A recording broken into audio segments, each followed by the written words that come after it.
Welcome to Bruce Hurwitz Presents Meet the Experts. I'm your host, Bruce Hurwitz of Hurwitz Strategic Staffing. You can find us on the web at hsstaffing.com. I hope you'll consider us for all your staffing, career counseling, and speech writing needs. Today, I am pleased to be joined by Matthew Ricks, and we will be discussing financial planning. Meet the Experts is sponsored by P&K CPAs. P&K is a full-service accounting firm. They provide accounting and consulting services to businesses ranging from startups to small and mid-cap companies to nonprofits as well as high-net-worth individuals. Contact them today for a free consultation at pk-cpas or call them at 973-882-8810. They will be happy to be of service. Matthew, welcome to the show. Thank you for having me, Bruce. Appreciate the opportunity. It's my pleasure. Please take a minute or two and introduce yourself to our viewers. Sure. So I am Matt Ricks. I am a certified financial professional practitioner. I work specifically with families who have loved ones with special needs. It's a new niche I have been working on for probably the last, wow, it's almost June. So now almost the last 6 months. Prior to that, it was just working with everyone and anyone because I'm a firm believer in financial planning that, it doesn't matter your wealth or your ability to save, everyone could benefit from it. I'm curious, what made you decide to focus on families with special needs? So it happened somewhat organically. I came across enough clients and prospects where, their situations popped up and I had to kind of do a little deeper dive because obviously there are other things that are factors and at play doing financial planning for a family who has a loved one with special needs versus kind of an everyday family where that is not encumbered with some of their planning, whether it's a government benefit, additional costs. You're really planning for 2 lifetimes versus the traditional 1 or 2 lifetimes for a couple.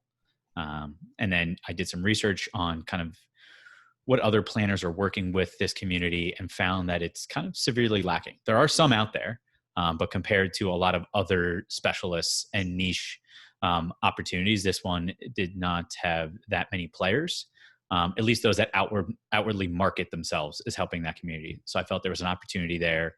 I've already done pro bono planning for different opportunities, and I felt, this is along those lines where these people need the assistance, something where it's not really a socioeconomic issue. It impacts everyone and anyone. So it's not something where, it's not those who don't have wealth or only those who have wealth. So it kind of fit what I was looking to do to begin with. Now, let's talk, before we get into families with special needs, let's talk in general. What's the difference in the relationship between planning and forecasting or predicting? Sure. So planning, really, true financial planning is sitting down with an individual, a couple, a family, whoever the client is, and really getting into the weeds. The weeds meaning I go down and I look at cash flow. I look at insurance. I look at estate planning. I look at investments. I look at tax opportunities. I'm not an accountant. I work with plenty of accountants when it comes to specific tax items. But realistically, it's not just kind of forecasting and projecting growth. It's not saying, your income's going to grow at 2% a year. Inflation's going to grow at 1.5%. You're going to be fine. Your investments, we're going to assume that it's going to be 6% or 8% because, that's the historical average of the S&P. There's a lot more to it than just kind of straight line projections, as you said. And a lot of it's really also trying to understand what you're working towards. You're working, Bruce, I'm working. We all have our own vision of what we want our life to be like. And a key part of the financial planning process is to help clients, if they don't already know, identify and understand what that is. Now, I have a little bit of background with special needs, in it's kind of a strange way. I was a fundraiser for a Jewish Federation, and I was also the only one there who happened to be a notary. And not that a notary in New Jersey is different than a notary in New York. In New York, it's a big deal. In New Jersey, it's practically nothing. You pay the fee and you get the license. There were a couple cases where we had a trust created. In both cases, it was for a woman who was dying, who had an adult child with special needs. And in both cases, the game plan was a simple will, leave everything to the child, the adult child. The problem was that these women did not realize they were millionaires. If you take all their property, the home, the insurance policies, the jewelry, everything else, they were worth $1 million. Now, giving $1 million in one lump sum to an adult who's developmentally disabled, we can pretty much guess what's going to happen to that money within a very short period of time. So we were fighting ignorance, that people did not know the ramifications of their actions, that they would be putting their child not only in danger of being conned, but even if they weren't conned, if they have now $1 million, they're no longer eligible for SSI and they're out of the group home that they're in. Talk to us about the problem of ignorance and the ramifications of not having a plan to protect a disabled loved one or a special needs loved one. Sure. So ignorance, a lot of times is not something that people are doing purposely. A lot of it is they're so wrapped up in everyday life. They're not aware of kind of the bigger picture, taking a step back. Like you said, once you factor in real estate, investments, life insurance policies, and everything else that goes along with your everyday life, a lot of people don't know that total number.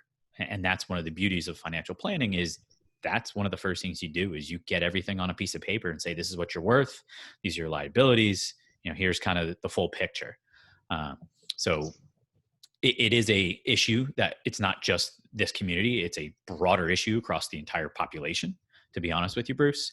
A lot of people don't know that number and don't know kind of their real worth when they factor in all those different things. However, as you said, it can be especially dangerous in a way for this community because of all the other issues and all the other items at play. You mentioned the SSI, Social Security. You mentioned kind of the government benefits that they can receive based on their worth, their income, as well as, if they're eligible for any type of care or any facility that provides care. These are all things that, as I said, through the natural course of business, I started diving into for some clients that I came across and learned that, hey, look, if you are someone who's not aware of these different metrics or these different hurdles or these different ceilings of income where you kind of disqualify yourself, that is a major problem for someone, especially if, they're a caretaker. Caretaker is taking away traditionally from their own self-care, their own career to help a loved one. Adding this to their plate is almost overwhelming to a lot of them. I've come across a lot of people that are caretakers where they're on the ball and it's impressive.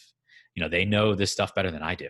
They said, well, I know this level. I know this, I know when they turn 18, it's this. I know when they turn 24, it's this. I know when, I turn 65, my Medicare, this, and they have it down, but they still need, someone to help them take a step back and look at the big picture rather than just focus on the intermediary kind of deadlines. Does that answer your question? That answers my question. But let's take it a step further. Normally, and you alluded to this at the beginning in your introduction, you go to somebody and you are planning for their life and their death. Simple. You're going to have X amount of money when you retire. You're going to have Y amount of money to live on. You'll probably live another 20 years.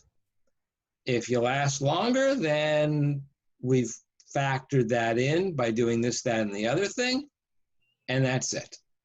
And then when you pass away,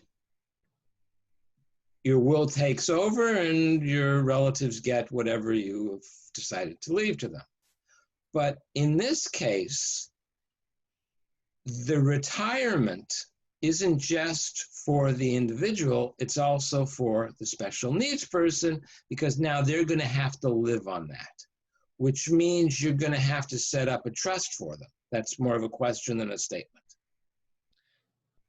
Yes. So trusts are an integral part of this because of the things we've already talked about, the government benefits, the other, items, Social Security.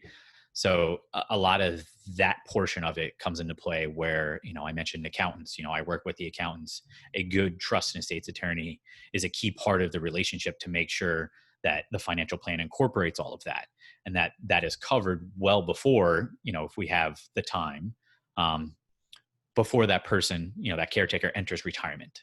So that way they can kind of, shoulders relax and they know that, their loved one is taken care of and provided for, despite, them stopping their income stream, or I should say them working. We all know that retirement means different thing to different peoples. So saying that their income stream is shut off is a little too old school thinking. But yeah, it really comes down to having the right team in place. So that's also if you have a loved one who is younger, the right kind of teachers, the right special educators, all that is factored into a lot of this when we go through it. And it's not just numbers and cents. Now, in the one case that I remember, we were dealing with a 30-year-old adult who was living in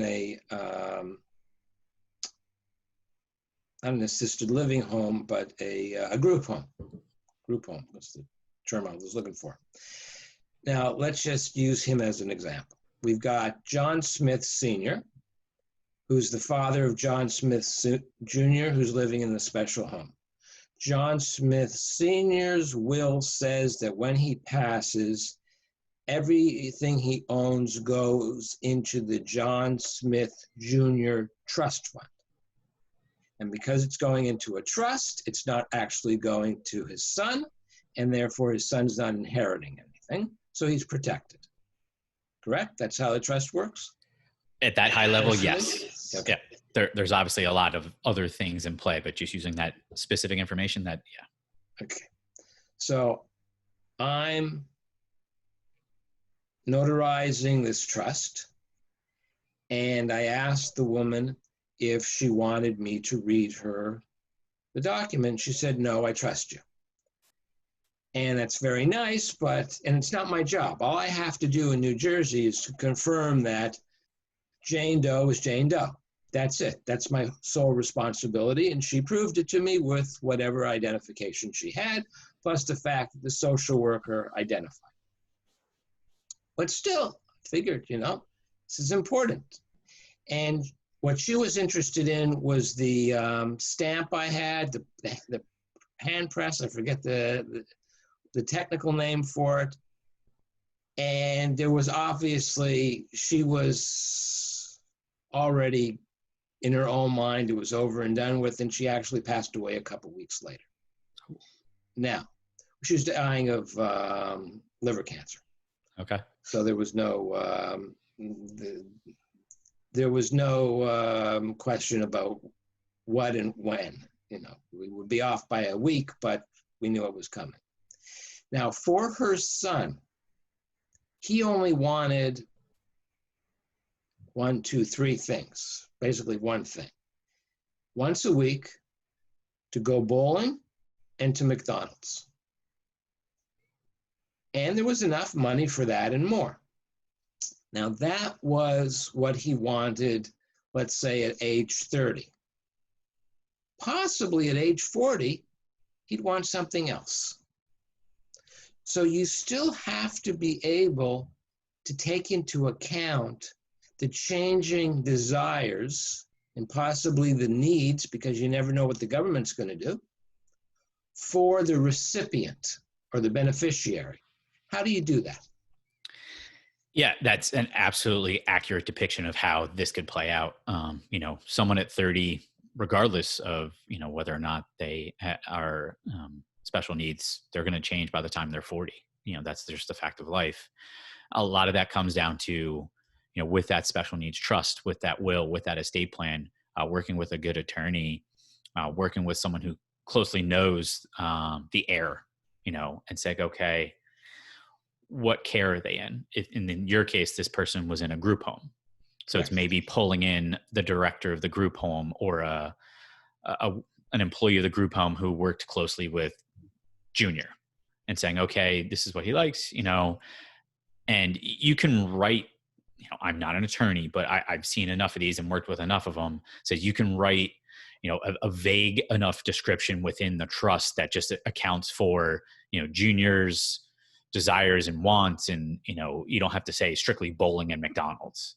You can allocate a certain percentage of money every year or a certain dollar amount to kind of his entertainment or his enjoyment. And that's key because you want to give some wiggle room for change. However, just all trusts have, kind of generic terminology in there that where they can account for kind of basic needs and wants, where you could argue, McDonald's is food. So him being nourished is, one thing. And bowling could be a physical activity. So you could argue it one way or another. But a lot of times when working with attorneys, it's good to kind of specifically mention something, maybe not in this case, but if they are, an avid bird watcher or something, or an avid traveler, regardless of, their physical or mental abilities, writing that in to say they can do 1 trip a year, 2 trips a year at a cost of, cap and floor type thing. You can certainly customize it to, whatever works for you as the caretaker and, those that you're leaving the money to. Now, you're working with, for sake of argument, the parents. Mm-hmm. Do you interact with the beneficiary, with the special needs person? Do you explain to them what's happening? Because depending on their mental state and depending on their age, talking about mommy and daddy dying is not always a good thing. Correct. So I if able, and available, I like to at least meet them so they know me, they know who I am. So in case something does happen, they're familiar. Maybe, depending on the relationship between the parents and the loved one, that's something I don't want to kind of force my way into. I let them lead it and say, hey, look, it'd be great if Junior, let's keep using the Junior example. Yeah. It'd be great if Junior, knew what was going on just in case, he knew my face, he knew who I was. And, that's where having like this team in place and is so important, because you have people where even if it's once a year, the group of us got together and then we all went out to dinner and Junior went to dinner with us. He knew, an example of something like that, where they then know our face and know us and know that, the parents know us, the caretakers know us. You get some type of familiarity. But there are instances where, there is no interaction, and that's, based on certain parameters or certain availability, or just, frankly, just certain, I can't think of the word I want to use right now, Bruce. But just that they're Always not. Happens to me. Yeah, they're, maybe the loved one is not able to fully capture what's going on, so it's kind of not necessary in a way. That's not the correct phrasing, but that's all I got for right now. Yeah. It's amazing. As soon as you, as we finish, the word will come to you. 100% every time. Every time. Now, for the record, I've been lucky, and when I was working with social service agencies, they were excellent. So this is not a personal example, except in the fact that I heard the horror stories. So to continue with our fictitious case, Junior is in a group home, and the group home is a great group home until the director leaves, and now there's a new director, and everything goes downhill. Mm-hmm. Is there a way and now the parents are deceased, you have to keep, or somebody has to keep in touch with Junior to make sure he's all right and to make sure he's getting what he's supposed to get. So who does that? Is that your job as the financial planner? Is that the job of the lawyer? So traditionally, that'd be the job of whoever is in charge of the trust. A lot of times, it could be a corporate trustee, it could be a personal friend. So the trustee, they're responsible for making sure that Junior is cared for. As part of that, they may reach out to me and say, "Hey, look, you know what, Matt? This group home has kind of gone downhill. We want to move him to a private facility. We then need, X, Y, Z financially, and then we reevaluate, see what we can do and everything else." Same with the attorney. If you pull in the attorney and say, "Hey, look, I know that the trust only accounts for, 1, 2, 3. However, this is no longer in Junior's best interests because of, this documented, whatever else. And there might be some amendment to a trust or some ability to shift it." Again, not an attorney, but they would be the ones responsible for some of that. So again, it's, the trustee is really spearheading it based on their level of comfort and their level of knowledge of Junior and his needs. And that's why a lot of times a trustee is another close friend or family member. Or, I've seen if it's a kind of a private facility, sometimes you'll have, if the loved one has been there for a long period of time, it's someone at the facility that is knowledgeable and up to date about, the loved one and kind of who they are and what they enjoy. Now, a bequest is not a trust. I know that. Mm-hmm. But there's an example I like to use. When I was working at one nursing home, it had a 150-year history. And there was a bequest that was 150 years old. And it said in it that the funds could be used for anything to help the elderly residents of the nursing home. Now, that nursing home shut down and was taken over by another nursing home, and that shut down, was taken over, and, it's 150 years. But the bequest was still the bequest, and it was always honored. And there was only one condition in the bequest. The money could never be put in a J.P. Morgan bank. That was it. And somebody asked why, and I was at the table, and the bankers were at the table, and we all laughed. And the one said, "Well, why are you laughing? How do you know?" And I said, "I know exactly what happened. He walked into a branch of J.P. Morgan. The teller was rude to him. He took his money, walked out, and said, 'I'll never do business with those so-and-sos again.'" That's 99% certainty that that's what happened. There's a good chance that's exactly it. Yep.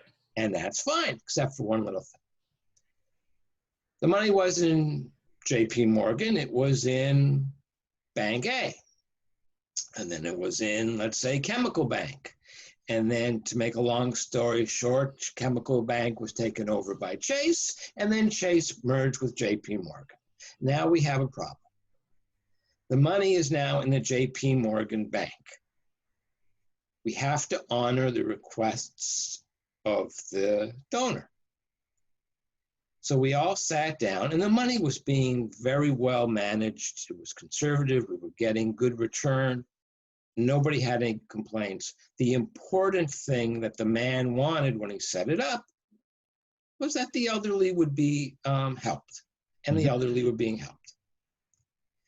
So we said that J.P. Morgan no longer exists. It's now J.P. Morgan Chase. So maybe not the spirit of what he wanted, but the letter of what he wanted. But that's exactly it. That's what we all did. Yeah. As to move it and to M&T Bank or TD Bank or any acronym bank, it wasn't worth the hassle.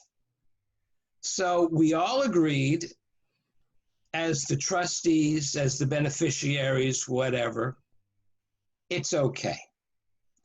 Do you face that with your clients? That type of problem? I have not faced that particular type of problem. I have come across clients where in working with their estate plan, they are very specific about their desires on how their heirs and their beneficiaries can get these funds. I've worked with an individual who was worth multiple millions of dollars, and he had very specific parameters for his, I believe, his two sons and one daughter. At 18, they received a certain amount just for reaching 18. If they graduated from college, they reach a certain amount. If they graduated from a certain college or a certain top tier ranking college, they got a different amount. They got a job, in a certain field at a certain company at a certain salary. They all get different things. I mean, this guy spelled it out meticulously. Some could argue that he forced his kids' hands to where if they wanted to get any type of this money, he was directing their life from beyond the grave, which you could argue either way. Some would argue it was a motivating factor because otherwise they wouldn't have anything and it forced them to earn their keep before they got sort of their inheritance. But I have not come across something like that where a specific bank or institution was explicitly mentioned. Yeah. No, I didn't mean it specifically. I meant in general, where Gotcha. you have to. Yeah. To quote Okay. you. I got you. Okay. You come across that, there are certain things where, especially if you're dealing with the second generation, the first generation, may not have been as specific in their estate plan or their will. And, it becomes a question of, okay, well, let's use, a family where, it's a parents and kids. Okay. Well, mom would have wanted this. That's what she told me. Dad would have wanted this. That's what he told me. Then it becomes a he said, she said, and then it, unless there's legal proof, it can get ugly. A lot of times I don't have to deal with it. That's really the attorney who's handling the estate.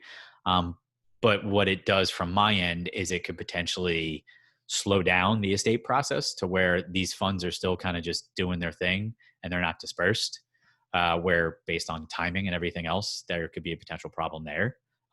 Market or a bond coming due or some example like that, or you have a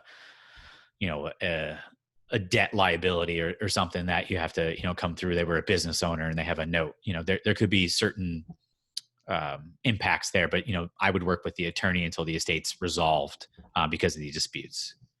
At the end of the day, I'm kind of just filtering out based on the wishes of the estate.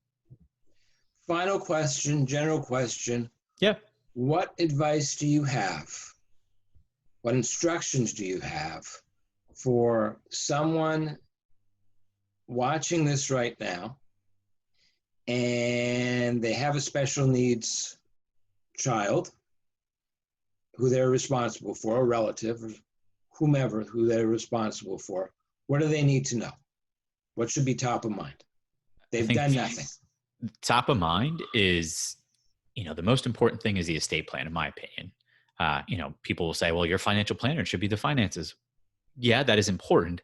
However, especially if they're a younger child or a minor child, not having an estate plan with your wishes documented and in place and in force just adds that much more complexity if something were to happen. Especially if they are, a loved one with special needs, whether it's a parent you're caring for, a brother, a sister, a child, having a proper estate plan with that trust and all that, nice, fun legal stuff in place solves a lot of issues. And then from there, the next thing I would say, okay, once you kind of get that, squared up or in concert with, make sure, you're working with a true holistic financial planner, not someone who's just kind of minding the investments, because there's a lot of things in play when it comes to the government benefits and the different opportunities to kind of disqualify yourself, as we've discussed, where if you're not aware of them, you can severely harm someone financially. Matt, I want to thank you. And before I let you go, I just want to share your contact information. Is there any final piece of advice you'd like to give our viewers? Last final thing I'll say, this is a generic thing, is you don't have to be wealthy or rich to get good financial advice. There are a lot of opportunities out there to get the advice you need if you seek them out. Please don't feel like you need $1 million to talk to a financial planner or a financial advisor. There are a lot of people who are ready, willing, and able to help everyone and anyone. Matt, thank you very much. I'm sure our viewers appreciate you taking the time, as do I. I'm Bruce Hurwitz. Thank you for watching. And as always, please keep focused on success.